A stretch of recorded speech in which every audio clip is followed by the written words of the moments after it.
અમેરિકામાં student visa માટે અરજી કરતા હજારો વિદ્યાર્થીઓ માટે એક મહત્વનો કિસ્સો સામે આવ્યો છે। વર્ષ 2025માં ગ્રેજ્યુએટ થયેલા એક ભારતીય વિદ્યાર્થીને અમેરિકાની પ્રતિષ્ઠિત કોલંબિયા યુનિવર્સિટીમાં MS ઇન કોમ્પ્યુટર સાયન્સ માટે એડમિશન મળ્યું હતું, પરંતુ દિલ્હી સ્થિત US કોન્સ્યુલેટમાં માત્ર 2 થી 3 મિનિટ ચાલેલા ઇન્ટરવ્યૂ બાદ તેનો F1 સ્ટુડન્ટ વિઝા કલમ 214B હેઠળ નકારવામાં આવ્યો છે। આ ઘટના સોશિયલ મીડિયા પર એ રીતે ચર્ચાનો વિષય બની છે કારણ કે ઘણા લોકો માને છે કે આ રિજેક્શન પાછળ માત્ર એક જ કારણ નહીં, પરંતુ અનેક નાણાકીય અને જે પ્રેક્ટિશન સંબંધિત બાબતો જવાબદાર હતી।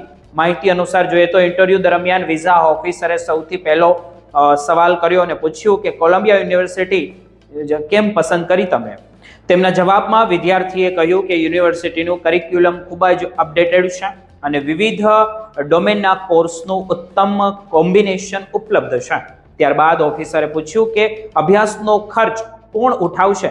વિદ્યાર્થીએ જણાવ્યું કે તેમણે ભારતીય બેંકમાંથી લગભગ 1,50,00,000 રૂપિયાની એજ્યુકેશન લોન લીધી છે અને સાથે માતા પિતાનો પણ સપોર્ટ છે। પછી ઓફિસરે પરિવારની વાર્ષિક આવક વિશે પૂછ્યું, જેમના જવાબમાં વિદ્યાર્થીએ જણાવ્યું કે તેમના માતા પિતાની આવક દર વર્ષે લગભગ 12 લાખ રૂપિયા છે। અંતે જ્યારે પૂછવામાં આવ્યું કે અભ્યાસ પૂર્ણ થયા પછી શું ભારત પરત ફરશો, ત્યારે વિદ્યાર્થીએ આત્મવિશ્વાસ સાથે હામાં જવાબ આપ્યો। તેમ છતાં ઇન્ટરવ્યૂ પૂર્ણ થતાં જ વિઝા ઓફિસરે કલમ 214 હેઠળ વિઝા નકારી કાઢ્યો। અમેરિકાના ઇમિગ્રેશન નિયમો અનુસાર કલમ 214 હેઠળ વિઝા રિજેક્શનનો અર્થ એ થાય છે કે અરજદાર વિઝા ઓફિસરને વિશ્વાસ આપવામાં નિષ્ફળ રહ્યા છે અને તે ખરેખર નોન ઇમિગ્રન્ટ્સ કેટેગરી માટે લાયક છે અને અભ્યાસ પૂર્ણ થયા બાદ પોતાના દેશમાં પરત ફરશે, એટલે કે માત્ર હું ભારત પાછો આવીશ એવું કહેવું પૂરતું નથી, પરંતુ તેની પાછળ વિશ્વસનીય નાણાકીય અને વ્યક્તિગત પરિસ્થિતિ પણ દર્શાવવી જરૂરી હોય છે। વિદ્યાર્થીએ બાદમાં પોતાનો અનુભવ રેડિટ પર શેર કર્યો, જ્યાં હજારો લોકોએ તેમનો કેસનું વિશ્લેષણ કર્યું। સૌથી મોટો મુદ્દો સામે આવ્યો નાણાકીય સંતુલનનો। લોકોનું કહેવું હતું કે જ્યાં પરિવારની વાર્ષિક આવક માત્ર 12 લાખ રૂપિયા હોય, ત્યાં 1,50,00,000 રૂપિયાની એજ્યુકેશન લોન ખૂબ જ મોટો આંકડો ગણાય છે। આવી સ્થિતિમાં વિઝા ઓફિસરને લાગી શકે છે કે વિદ્યાર્થી પર અભ્યાસ પૂર્ણ થયા પછી ભારે દેવું રહેશે અને તે દેવું ચૂકવવા માટે અમેરિકા છોડીને ભારત પાછા આવવાને બદલે અમેરિકામાં જ નોકરી શોધવાનો પ્રયાસ કરશે। એટલે ઓફિસરને એવું લાગવાની શક્યતા રહેશે કે અરજદાર પાસે પૂરતું ફાઇનાન્સ કુશળ નથી અને તે આર્થિક દબાણમાં આવીને ગેરકાયદેસર રીતે કામ કરવાની પણ કોશિશ કરી શકે છે। બીજા મુદ્દામાં જોઈએ તો એ પણ ચર્ચામાં રહ્યો કે વિદ્યાર્થીનો કોલંબિયા યુનિવર્સિટી પસંદ કરવાનો જવાબ ખૂબ જ સામાન્ય હતો।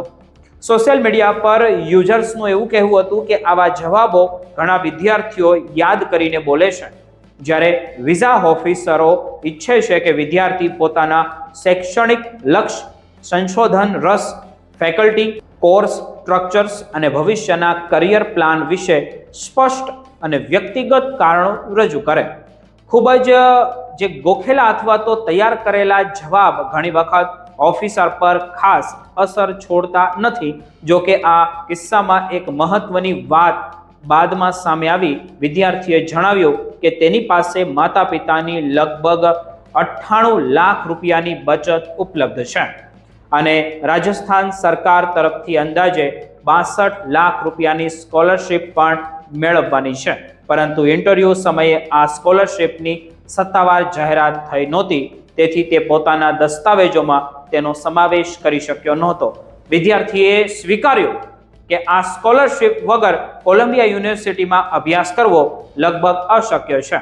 આ માહિતી સામે આવ્યા બાદ ઘણા લોકોએ જણાવ્યું કે જો વિદ્યાર્થી બીજી વખત વિઝા માટે અરજી કરવા માંગે છે તો સૌથી પહેલા સ્કોલરશિપની સત્તાવાર મંજૂરી મેળવવી જરૂરી છે। ત્યારબાદ કોલંબિયા યુનિવર્સિટી પાસેથી નવું I-20 ફોર્મ મેળવવું જોઈએ, જેમાં સ્કોલરશિપ ઉમેરાયા પછીનો ઓછા થયેલા કુલ ખર્ચ દર્શાવેલો હોય।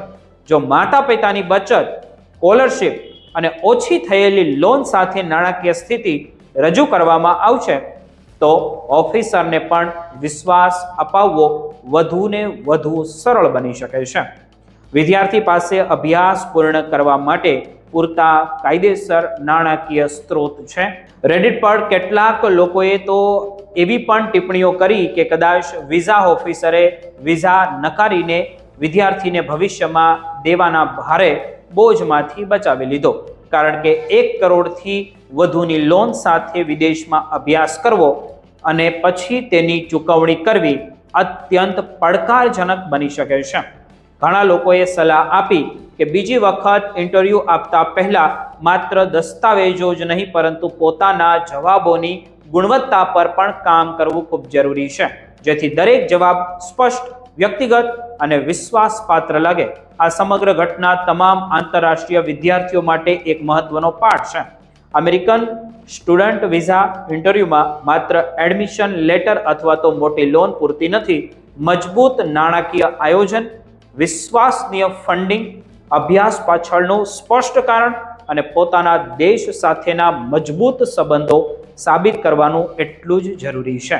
યોગ્ય તૈયારી, પારદર્શક માહિતી અને સંતુલિત ફાઇનાન્સ પ્રોફાઇલ ઘણી વખત વિઝા મંજૂર થવામાં નિર્ણાયક ભૂમિકા ભજવી શકે છે.